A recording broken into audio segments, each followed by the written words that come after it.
तर इंद्रनील नाईक श्री यांनी योगेश ज्योती रामदास कदम।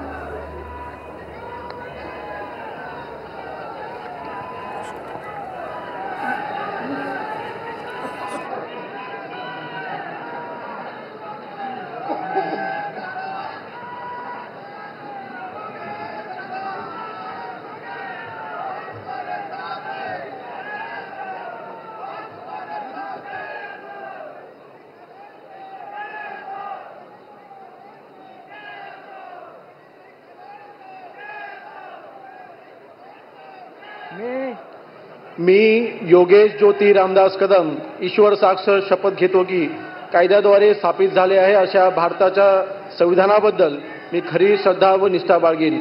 मी भारताची सार्वभौमता व एकात्मता उन्नत राखीन। मी महाराष्ट्र राज्याचा राज्यमंत्री म्हणून माझी कामे निष्ठापूर्वक व सद्बुद्धीने विवेकबुद्धीने पार पाडीन आणि संविधान व कायदा यानुसार सर्व तऱ्हेच्या लोकांना मी निर्भयपणे व निपक्षपणे तसेच कोणत्याही विषयी ममत्वभाव आणि आकष्ट बाळगता न्यायपूर्ण वागणूक देईन।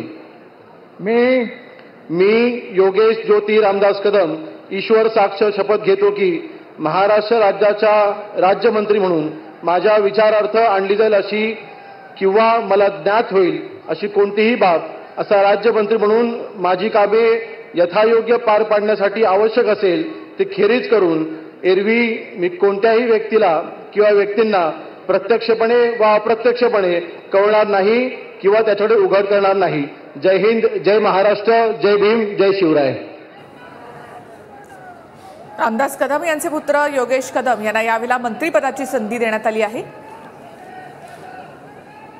तर पुसद विधानसभा मतदारसंघातून इंद्रनील नाईक हे विजयी झालेले आहेत। 2009 पर्यंत नाईक कुटुंबामध्ये सातत्यानं मंत्रिपद होतं, मात्र गेल्या 10 वर्षामध्ये नाईक कुटुंबात मंत्रिपद नव्हतं आणि आता महायुती सरकारमध्ये इंद्रनील नाईकांच्या रूपानं ते पुन्हा एकदा नाईक कुटुंबामध्ये मंत्रिपद मिळालंय।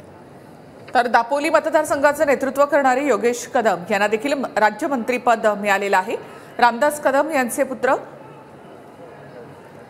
शिवसेनेमधल्या फुटीनंतर रामदास कदम शिंदेंसोबत गेले आणि शिंदेंच्या मंत्रिमंडळामध्ये रामदास कदम यांना संधी मिळू शकली नाही। मात्र आता देवेंद्र फडणवीसांच्या मंत्रिमंडळामध्ये मात्र योगेश कदम यांना राज्यमंत्रीपद देण्यात आलेलं आहे।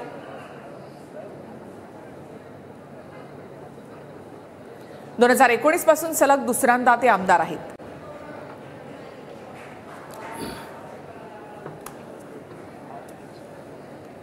तर 39 मंत्र्यांचा शपथविधी संपन्न झालेला आहे। राज्यपाल महोदय, शपथविधी कार्यक्रम संपन्न झाला आहे। आता कृपया सर्वांनी राष्ट्रगीतासाठी उभे राहावे।